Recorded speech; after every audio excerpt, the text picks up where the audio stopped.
Et bonjour, bienvenue pour la decklist Memento du CDF. Probablement le seul, parce que le deck n'est pas encore totalement jouable, de toute façon on va voir ça dans la liste.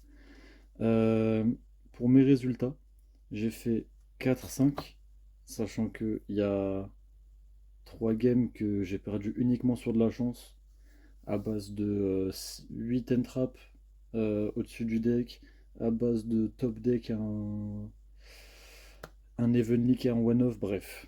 Je vais pas m'étendre là-dessus. 4-5 de toute façon pour Memento, c'est déjà bien. Je m'attendais à moins en vrai. Mais bon, bref. Du coup, pour la decklist de Boss Monster, on joue en x1, ça suffit. De toute façon, une fois qu'il est là, une fois qu'il est en circulation, il n'y en a pas besoin de plus.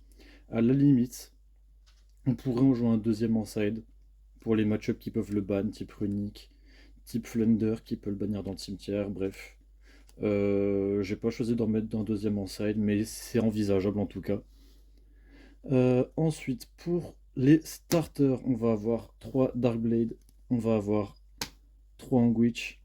C'est les meilleurs starters du deck. Je vais pas m'étendre sur tous les effets, mais en gros, lui, c'est la full combo. Elle, c'est la full combo avec juste lui en main dans le cimetière. Dans tous les cas, si on a au moins un des deux en main, enfin si on a juste un des deux en main, on est content, on a toute la combo. Ensuite, Tatsu, techniquement c'est un starter aussi. Il est un peu moins bon que les autres, mais de toute façon, il est toujours bien. En x3, ça va aussi. On pourrait le jouer en x2, mais je préfère l'avoir en x3. C'est un plan de secours si jamais on n'a pas les autres. Mace, que je joue uniquement en x2. J'ai vu pas mal de listes qu'il a joué en x1, mais moi je préfère l'avoir en 2 quand même parce que on va toujours en envoyer une au cimetière avec Tatsu. Donc, si jamais on en a déjà une en main, c'est problématique. Et on va aussi avoir des cas où on a déjà tout ce qu'il nous faut en main. Donc ça nous permet de déjà chercher la deuxième quand la première est encore au cimetière. Donc moi je préfère l'avoir en x2, je trouve ça plus efficace, ça m'était pas mal utile dans les games. Donc voilà. Pour les monstres en one-off, du coup, on a les trois là. Gatik, il permet de one card combo techniquement avec le gobelin. Le jeu juste lui en one card combo, ça marche. C'est pas le meilleur, mais si jamais on a que ça en main, on peut la faire. Puis même juste effet du gobelin. On envoie Gatik la carte qu'on veut. Gatik se respect, récupère la carte qu'on voulait.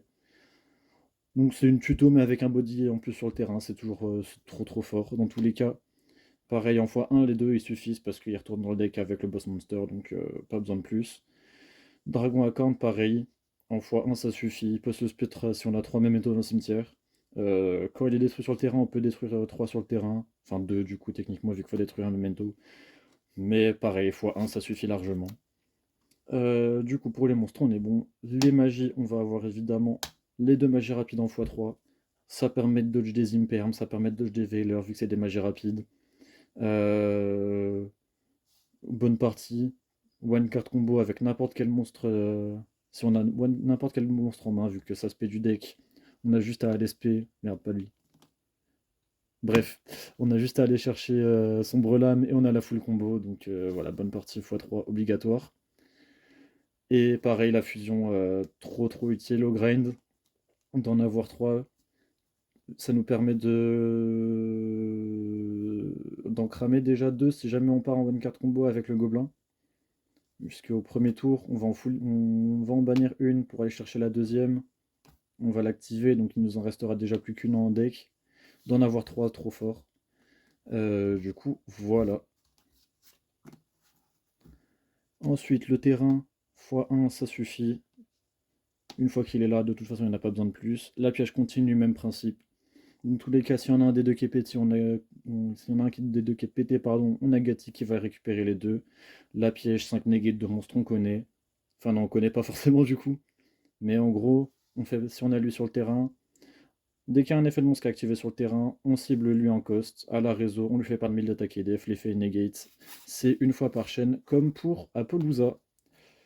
Voilà, juste c'est que les monstres sur le terrain, et pas en main comme Apo, donc c'est un peu moins bon, mais ça reste déjà très fort. Ensuite, ma petite chips perso, oups, j'ai mis un paquet d'Unchain, tout simplement parce qu'on a dans le deck Gattic et le Gobelin, c'est les deux seuls démons du deck, donc du coup avec on peut faire, de toute façon on le verra dans l'extra deck, mais on peut faire Yama puis le Dogo bleu. Vachement fort en go second, enfin en go first pardon. En go second toujours je le retire parce que bah on n'a pas le temps de se setup dans tous les cas. Mais en go first ça a été vachement utile, et franchement de toute façon j'aime trop l'Engine Unchained. Donc voilà, on passe au Entrap. J'ai décidé de mettre 3 H, 3 Droll, 3 Imperm. Voilà, en vrai. Droll, c'est discutable en main deck. Je préfère le mettre quand même. Ça a surpris pas mal d'adversaires que je l'ai en main deck. Et en vrai, en général, il a été assez utile. Donc, pas mécontent de l'avoir mis en main. Voilà, pas grand chose d'autre à dire. 3 super polis. Parce que bah c'est fort, tout simplement, hein. L'adversaire peut pas répondre, ça peut gérer à peu près tous les boards. Au pire, il reste un problème. Ça reste toujours trop fort, donc super poli, on aime beaucoup. Et enfin, vu que le deck est ultra sensible à tout ce qui est entrap, en général, une negate qui est bien placée, on fait fin de tour direct. Du coup, on a les 3 cross-out, le call-by, tout simplement juste pour se protéger de tout ce qui est hache, draw, imperm, etc. Tout ce qu'on veut, c'est juste survivre pour pouvoir faire notre combo entier. On passe à l'extra deck. Du coup, la fusion Memento en x2 ça suffit.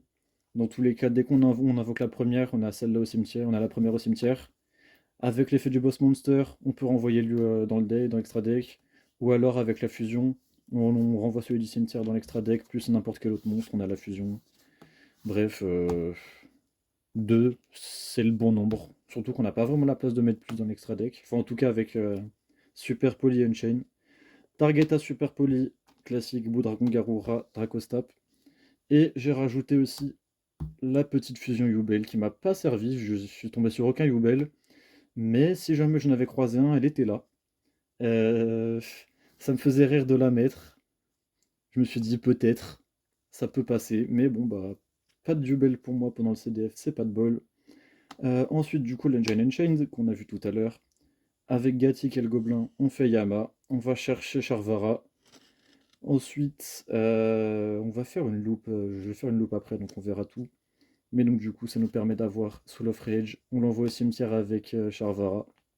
Et avec Charvara, on va poser la Reborn pour voler un monstre pendant le tour adverse et faire SP. SP, tout le monde ne connaît, pas besoin de la présenter, on va passer à la suite, hein. Si jamais on a une très bonne main, ce qui peut arriver, on va pouvoir faire IP en plus sur le board final avec la loupe Unchain, ce qui va nous permettre en gros avec... Bon,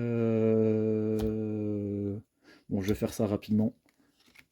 Mais en gros, avec l'effet de Tekutlika qui va reborn, on va reborn n'importe quoi, on va avoir un body sur le terrain là, l'effet de mace en main qui va voler un autre monstre, on va avoir ce board là, ça nous fait 1, 2, 3, 4, et un monstre aidé chez l'adversaire en 5, on a la Goddess.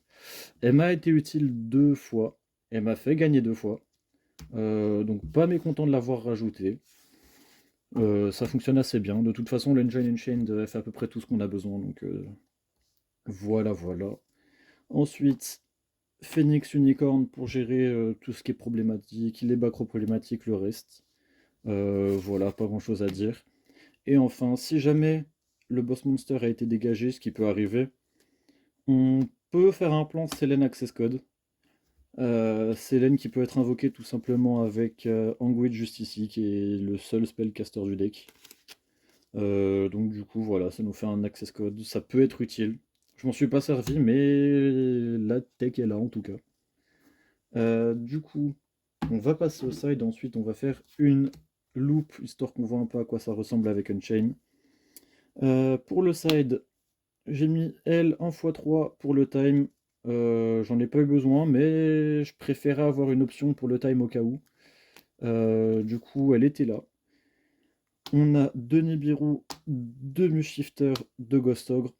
Shifter uniquement là en target crossout, parce que tous les effets sont des destructions envoyées dans le cimetière, etc. Donc Shifter, ça tue le deck. Donc du coup, il est là en target crossout. Ghost Orc, pas besoin d'en parler. Nibiru, pas fort dans contre tous les decks, mais toujours utile de l'avoir. Tout ça en x2, comme ça sert en target Nibiru et j'ai pas la place de mettre plus. On a les deux Twin Twisters, le plumeau pour les backrows et les Evenly en go second. Pareil, c'est toujours fort. Et vu que dans tous les cas, en go second, on a rarement de quoi tuer en un tour, c'est toujours utile de les avoir. Puis même, ça permet de gérer tout le board. Ça reste très très bien. Du coup, on va passer à une petite loupe. On est parti pour une loupe avec, admettons, juste lui. On part juste avec lui en main. On va dire qu'on a 4 entraps en plus. On le norme. Tous les effets des mementos, si jamais. Tout est déclaré. Il n'y a aucun cost il n'y a aucun ciblage. Sauf pour Anguich, pour le reborn, mais on verra ça juste après. Il n'y a aucun ciblage, juste l'effet dit on détruit un memento sur le terrain. Donc du coup, à la résolution, on le détruit, on va spé Anguich. Anguich est fait, on récupère Tatsu. On a Tatsu en main, Anguich sur le terrain. Effet Tatsu, on peut le spé si on n'a aucun monstre sur le terrain ou que des mementos. Effet du Tatsu, on va le détruire lui, on va envoyer Mace, une deuxième Anguich et le gobelin. Juste le but c'est d'avoir le plus de names possible dans le cimetière. Effet d'Anguich, on va target le gobelin, c'est donc la seule target en cost. Hop. Ensuite, on va faire effet du gobelin, on va le détruire, on va envoyer Gatik, on va envoyer la fusion. Oups là. Effet dans le cimetière de Gatik pour se respect, effet à l'invocation, on récupère une carte memento en main. On active la fusion. Vu qu'on a détruit un memento pendant le tour, ce qui est tout le temps le cas, on va pouvoir reshuffle 2 monstres dans le deck. On va quasiment systématiquement envoyer Anguich et Tatsu. De toute façon, la deuxième, j'arrive plus à parler. On a la deuxième Anguich dans le cimetière en reborn pour le boss monster. Donc on invoque la fusion et faire une invocation. On va chercher les deux gros, on va le détruire lui-même et faire la destruction. On va chercher le gobelin. Donc du coup on a les deux là en main. Et c'est à partir de ce moment-là, avec les deux là, hop, on fait Yama et faire l'invocation. On va chercher Charvara. Dragon à corne, il va pouvoir se spé vu qu'on a tous les mêmes dos qu'on voit dans le cimetière. Avec les deux, on fait Charvara. N'importe quoi, Soul of Rage. Charvara, target Soul of Rage. On va pas activer leurs effets parce que en one card combo avec juste Darkblade, on n'a pas de quoi le faire. Enfin, dans tous les cas, tout ce qu'on va utiliser, on va le dégager après. Donc on laisse ça comme ça. Puis au pire, pour le prochain tour, on a toujours Yama qui est dans le cimetière qui dort. Donc c'est pas plus mal. On va faire hop, effet de la fusion dans le cimetière. On va pouvoir détruire un monstre qu'on contrôle. Ça ne demande pas de détruire forcément un memento. Ce qui nous arrange dans notre cas, sinon on est lock en démon. On détruit Charvara. On va pouvoir chercher notre piège continu. Effet de Charvara, on va poser la chamber. Et ensuite, on va pouvoir reshuffle tout notre monde pour spé le boss monster. Donc, avec juste Darkblade, on arrive à avoir du coup notre boss monster. Dès que l'adversaire va activer un effet de carte, on va reborn Anguich. Anguich qui va nous faire chercher une mace pour voler un monstre adverse pendant son tour. On a nos 5 negates de monstres, sachant que l'adversaire est obligé d'attaquer le monstre Memento qui est la plus haute attaque sur le terrain. Comme pour la magie de Jubel, il est obligé de passer par la battle phase.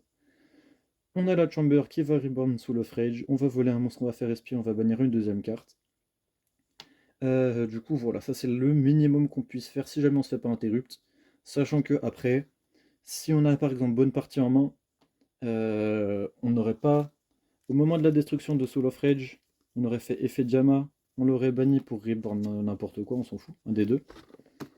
Et du coup, avec bonne partie, on aurait détruit un truc de la main pour spé le cheval, vu il est plus dans le cimetière, ça nous fait un name en plus. Et avec les deux, c'est à ce moment-là qu'on aurait fait IP. Et du coup, on aurait fini sur ce board-là. Et donc du coup, après, pendant que l'adversaire active un effet, on a Anguich. Anguich, elle va nous récupérer la deuxième mace. On va faire, quand on veut l'effet de mace, on récupère un monstre adverse. Et ensuite, on a Soul of Rage qui va voler un monstre adverse, machin. On a les deux monstres là plus IP pour voler un monstre adverse, faire une goddess. Ça fait beaucoup d'interruptions par rapport à la version de base où on finit juste avec... Techniquement, on a ça, Dragon à corne, et en général, un bonne partie. Ça, c'est le board de base que je trouve un peu moins bon. C'est pour ça que j'ai rajouté une chaîne à l'intérieur. Et donc du coup, bah voilà, j'ai à peu près expliqué tout ce qu'il y avait besoin de savoir sur le deck. Donc du coup, comme dit, 4-5, sachant que le deck est pas complet. Il manque encore deux cartes qui sont pas encore sorties, qui sont à peine sorties en ECG.